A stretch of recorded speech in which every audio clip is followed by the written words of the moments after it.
കഴിഞ്ഞ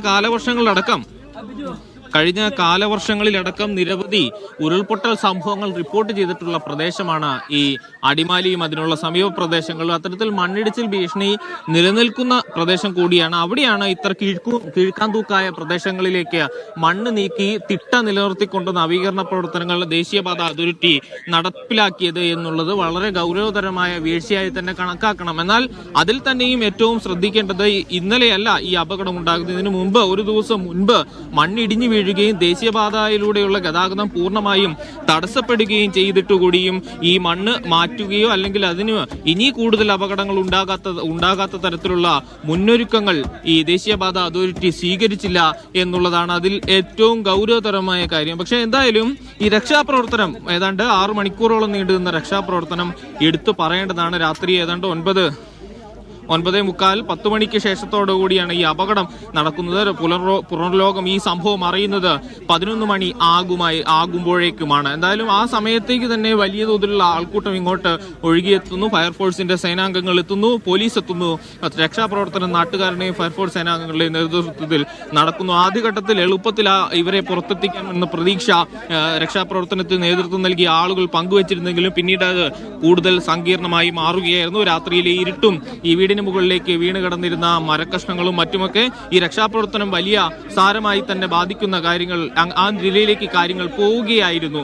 പിന്നീട് ഈ ദൃശ്യം, ഇവിടുത്തെ ഭൂപ്രകൃതി കണ്ടാൽ തന്നെ അറിയാം, ഇങ്ങോട്ട് ഏതെങ്കിലും തരത്തിൽ JCBയോ മറ്റു വാഹനങ്ങളോ കൊണ്ട് എത്തിക്കാൻ കഴിയുന്ന സാഹചര്യമല്ല നിലവിലുള്ളത്. വാഹനങ്ങളുടെ വഴിയടക്കം തടഞ്ഞു നിൽക്കുന്ന സാഹചര്യമാണുള്ളത്. എന്നിട്ടും രക്ഷാപ്രവർത്തകർ അതിവേഗം ഇവിടേക്ക് എത്തുകയും ഈ കോൺക്രീറ്റ് പാളികൾ പരമാവധി തകർത്തുകൊണ്ട് ഉള്ളിൽ പെട്ടുപോയവരുടെ ജീവനെ ബാധിക്കാത്ത തരത്തിൽ അതിനെ അവരെ പുറത്തെടുക്കാനുള്ള ശ്രമമായിരുന്നു നടന്നത്. ഏതായാലും പുലർച്ചെ ഏതാണ്ട് 3 മണി കഴിയുമ്പോഴേക്കും സന്ധ്യയെ പുറത്തെടുക്കാൻ കഴിഞ്ഞു രക്ഷാപ്രവർത്തകർക്ക്. സന്ധ്യയെ പുറത്തെടുക്കുമ്പോൾ തന്നെ വലിയ ആശ്വാസകരമായിരുന്നു. സന്ധ്യയ്ക്ക് ജീവനുണ്ടായിരുന്നു. കാലിനാണ് പരിക്കേറ്റിട്ടുള്ളത് എന്നുള്ള സാഹചര്യം മാത്രമായിരുന്നു നിലനിന്നിരുന്നത്. അപ്പോഴേക്കും ഇവിടെ മന്ത്രി റോഷി അഗസ്റ്റിനും ഡി കുര്യാക്കോസും അടക്കമുള്ള ജനപ്രതിനിധികളും മറ്റുള്ളവരും ഒക്കെ തമ്പടിച്ചിരുന്നു. അവരുടെ നേതൃത്വത്തിലായിരുന്നു രക്ഷാപ്രവർത്തനം നടന്നിരുന്നത് എന്നുള്ളതാണ്. പിന്നീട് പുലർച്ചെ 5:30 ബിജുവിനെ പുറത്തെത്തിക്കുന്നത്. ബിജുവിനെ പുറത്തെത്തിക്കുമ്പോഴേക്കും ബിജുവിന്റെ ജീവൻ നഷ്ടമായി എന്നുള്ള ദുഃഖകരമായ വാർത്തയാണ് നമുക്ക് ലഭിച്ചത്. ഏതായാലും ദീർഘനേരം നീണ്ടുനിന്ന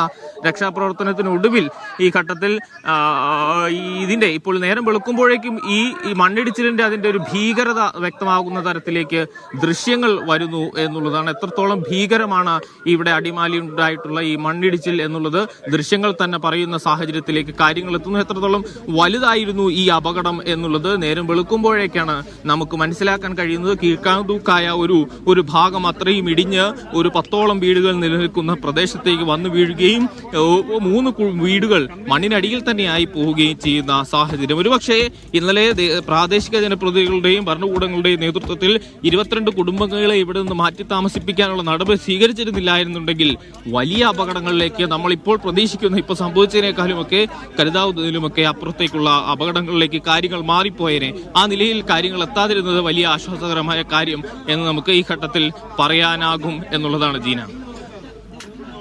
എന്നാലും നേരത്തെ തന്നെ ഒരു മണ്ണിടിച്ചിൽ ഭീഷണി അവിടെ നിലനിന്നിരുന്നത് കൊണ്ടും ദേശീയപാതയ്ക്കായി നീക്കിയ മണ്ണ് അത് വീണ്ടും ഇടിയുന്ന ഒരു സാഹചര്യം ഉണ്ടായിരുന്നത് കൊണ്ടുമാണ് അവിടെ നേരത്തെ ഉണ്ടായിരുന്ന കുടുംബങ്ങളെ, ഇപ്പോൾ ആഷിഖ് പറഞ്ഞ പ്രകാരമാണെങ്കിൽ 22 കുടുംബങ്ങളെ അവിടുന്ന് മാറ്റി പാർപ്പിക്കാൻ അധികൃതർക്ക് സാധിച്ചിരുന്നത്. അതുകൊണ്ടാണ് വലിയൊരു അപകടം അല്ലെങ്കിൽ അപകടത്തിന്റെ വ്യാപ്തി വർദ്ധിക്കാതിരുന്നത് എന്നതാണ് ആശ്വാസകരം. ഏതായാലും ഒരു ജീവൻ നഷ്ടമായി. ബിജുവിനെ മണിക്കൂറുകൾക്കൊടുവിൽ പുറത്തെത്തിക്കുമ്പോൾ ബിജുവിന്റെ ജീവൻ നഷ്ടമായിരുന്നു.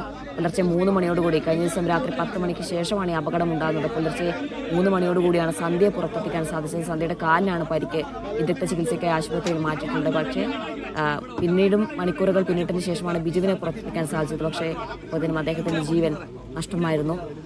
ആഷിഖ് സൂചിപ്പിച്ചതുപോലെ തന്നെ നേരത്തെ തന്നെ ഈ ദേശീയപാത അതോറിറ്റി മണ്ണ് നീക്കിയതിന് പിന്നാലെ അവിടെ ഒരു വിള്ളൽ രൂപപ്പെടുകയും അവിടെ കഴിഞ്ഞ ദിവസം മണ്ണിടുകയും ചെയ്തു. ഈ മണ്ണിടിഞ്ഞത് പോലും മാറ്റാൻ അധികൃതർ തയ്യാറായിരുന്നില്ല. അതുകൊണ്ടാണ് ഈ ദുരന്തത്തിന്റെ വ്യാപ്തി വർദ്ധിച്ചത് എന്നാണ് മനസ്സിലാക്കുന്നത്.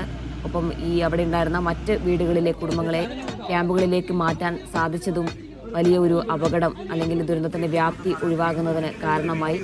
അവരും ക്യാമ്പിലായിരുന്നു. ഈ അപകടത്തിൽപ്പെട്ട കുടുംബവും ക്യാമ്പിൽ തന്നെയായിരുന്നു. മറ്റൊരാവശ്യത്തിനായി തിരിച്ച് വീട്ടിലെത്തിയപ്പോഴാണ് ഇങ്ങനെയൊരു അപകടം സംഭവിച്ചത് കാരണമായ ഒരു സംഭവം ഉണ്ടായത്. ആഷിഖ് സൂചിപ്പിച്ചതുപോലെ തന്നെ അവിടെ രക്ഷാപ്രവർത്തനം നല്ല വെല്ലുവിളിയുള്ള ഒരു കാര്യമായിരുന്നു. രാത്രിയായിരുന്നു. അതുകൊണ്ട് തന്നെ വെളിച്ചത്തിൻ്റെ ഒരു കുറവുണ്ടായിരുന്നു. അങ്ങോട്ടേക്ക് JCB അടക്കമുള്ള വാഹനങ്ങൾ എത്തിക്കാനുള്ളൊരു ബുദ്ധിമുട്ടുണ്ടായിരുന്നു. അങ്ങനെ രക്ഷാപ്രവർത്തനത്തിന് വലിയ രീതിയിലുള്ള ഒരു വെല്ലുവിളി ഉണ്ടായിരുന്നു. നാട്ടുകാരടക്കം ചേർന്നാണ് ഈ രക്ഷാപ്രവർത്തനത്തിൽ പങ്കുചേർന്നത് എന്നാണ് മനസ്സിലാക്കുന്നത്.